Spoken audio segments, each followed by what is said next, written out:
What you are looking at right now is a market performing an identity collapse in slow motion. Bitcoin is not acting like digital gold, it's not acting like a tech proxy, and it's definitely not acting like a pure liquidity sponge. Right now, at 77,343, with a weekly neutral, a daily neutral, a 1-hour strong sell, and a 5-hour strong buy, we have the most dangerous type of compression. It is a trap that will wreck both early bulls and impatient bears. There is one danger zone and one hidden opportunity today. I'll show you both. Stay until the end. I'm giving out 3 exact entry and exit levels you can use now. The instant market verdict. We are fading intraday strength and buying only on a confirmed reclaim of structure. This is a range-bound market with a bearish lean below the MA20, but the real session bias is a liquidity sweep waiting to happen. The one invalidation level that proves this whole thesis wrong is a daily close above 78,074. Write this number down. If Bitcoin prints a daily candle body above 78,074, the entire bearish pressure from the 200-day average at 81,777 evaporates, and we are chasing a breakout toward 80,000. Until then, every rally is suspect. Now comment that number, 78,074, right now in the comments. Lock it in. If we break it today, the whole structure shifts, and I want you to be the one who saw it first. Let's go top down. Weekly chart, neutral. That is code for indecision. The MA50 on the weekly sits around 76,536. That is currently acting as a mid-range anchor.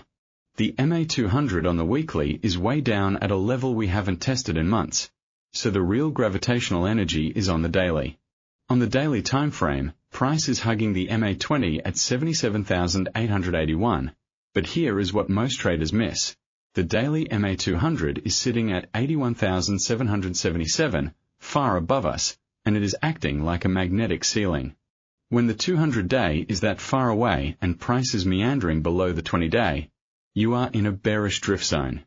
The MACD on the daily is minus 102, deeply negative, and there is no sign of a bullish crossover yet. This means buyers are exhausted on the daily swing. The 24-hour price action has been a tight coil between 76,700 and 78,165, and right now we are in the middle. This is a consolidation that is bleeding momentum. Drop down to the 4-hour, and here is where the trap gets technical. The MA60 and MA200 on the 4-hour are converging around 76,800, which is just above that key support shelf at 76,324. That convergence is a volatility spring. The 4-hour MACD is trying to curl but is still in negative territory, creating a hidden bearish divergence against the 5-hour strong buy signal. This conflict is exactly how liquidity hunts are engineered. The 1-hour chart shows a strong sell structure. Price keeps rejecting the MA10 at 77,519 and the MA20 at 77,881. Unable to hold above that dynamic resistance. The RSI at 48.14 is not oversold, meaning there's room to fall before any mechanical bounce. The key support to watch is 76,324, and then the deeper pocket at 75,600. The immediate resistance is 77,561, and the higher wall is 78,074. The 60-minute chart also shows a bear flag building. If it confirms below 76,900, the flush will be fast. Now, here is what changes everything, the cross-asset narrative. Bitcoin right now is not trading as a safe haven. It is trading as a risk asset shadow to the S&P 500, and that correlation is starting to fracture dangerously. Over the last week, we have seen the S&P 500 catch a liquidity bid on tech earnings and soft landing hopes. Yet Bitcoin has not followed with the same beta. This divergence is the identity crisis you read about in the research piece. Is Bitcoin a hedge, a tech proxy, or just a liquidity trade? Right now it is none of those consistently. Funding rates on major perpetual swap exchanges have flipped from neutral to slightly negative in the last 2 sessions. That tells you leveraged longs are spooked. ETF flows, which provided the institutional backbone during the rally above 70,000, have stagnated. We are not seeing the same daily absorption. When the S&P grinds higher but Bitcoin stalls and funding goes negative, it creates a prime setup for a violent liquidity grab lower before any real resumption of the uptrend. The trap is this: the market will try to make you think the decoupling is bullish, but the lack of spot follow-through suggests the real move is a sweep of those resting by orders under 76,324. If this correlation continues to break down, the next 1 to 2 week directional lean is a dip towards 75,600, and then a slingshot back towards 78,000 only if the S&P maintains its bid and ETF inflows resume. The exact event that invalidates the bearish lean is a daily close above 78,074 with volume. That would mean the risk asset shadow has resynced and Bitcoin is chasing equities again. Until then, I'm treating every bounce as a short-term distribution rally. Most people will skip this next part, but this is where money is made. Keep watching. I'm giving you 3 precise trade setups with exact triggers, stops, and targets. Strategy 1, the sniper, conservative. This is the highest probability setup on the board. We wait for Bitcoin to break below 76,700 on the 1-hour close, which confirms the bear flag and the 1-hour strong sell structure. But we do not chase the breakdown immediately. We wait for a pullback retest of 76,900, which will coincide with the broken 4-hour MA60 becoming new resistance. Entry is a limit sell at 76,900 with a stop loss at 77,350, just above the day's pivot and the MA5 hourly resistance. The stop logic protects against any stop hunt above 77,300. Target 1 is 76,324, the major daily support, giving a risk-reward ratio of 1 to 1.3. Target 2 is 75,600, extending that ratio to 1 to 2.8.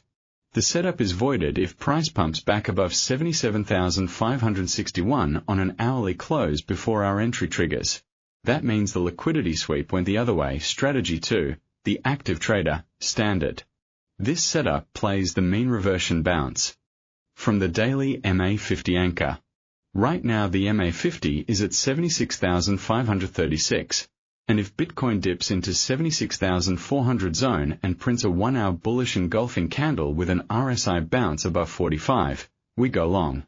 Entry is a market buy on that confirmation, with a stop loss at 75,980, below the 76,000 psychological level and the beginning of the liquidity void. Target 1 is 77,561, the immediate resistance, yielding 1 to 1.8 risk-reward. Target 2 is 77,880, the MA20 daily resistance. Trailing stop rule. Once target 1 is hit, move the stop to entry. This strategy exploits the fact that the daily MA50 often triggers a reflexive bounce in a neutral trending environment.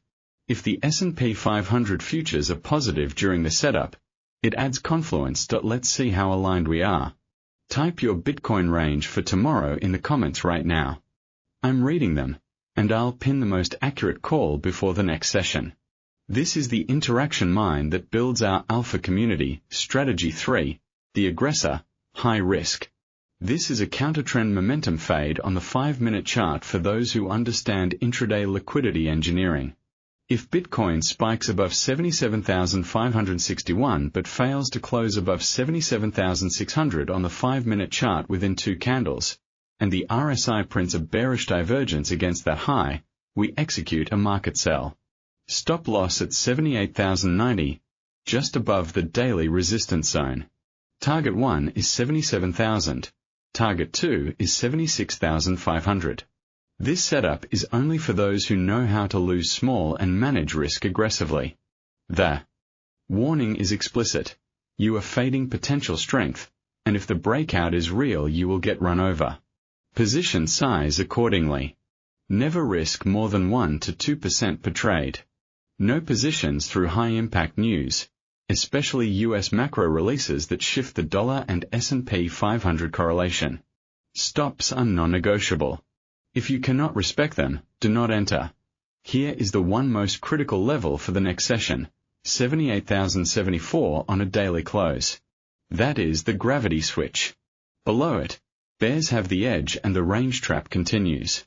Above it, the identity crisis resolves bullishly and the 200-day at 81,777 becomes the magnet. Tomorrow's focus will be the US equity open and any ETF flow data. If we see another day of negative funding rates and spot premium bleeding, the dip to 75,600 becomes highly probable. I will cover that full breakdown on the S&P 500 and Bitcoin divergence in the next video, which is live now on the channel. Check the end screen. If you want the full cross-asset map across gold, oil, and forex pairs, those videos drop in sequence. Smash like if this analysis gave you a clear plan. Subscribe and hit the bell for daily institutional coverage. I'll see you in the next one.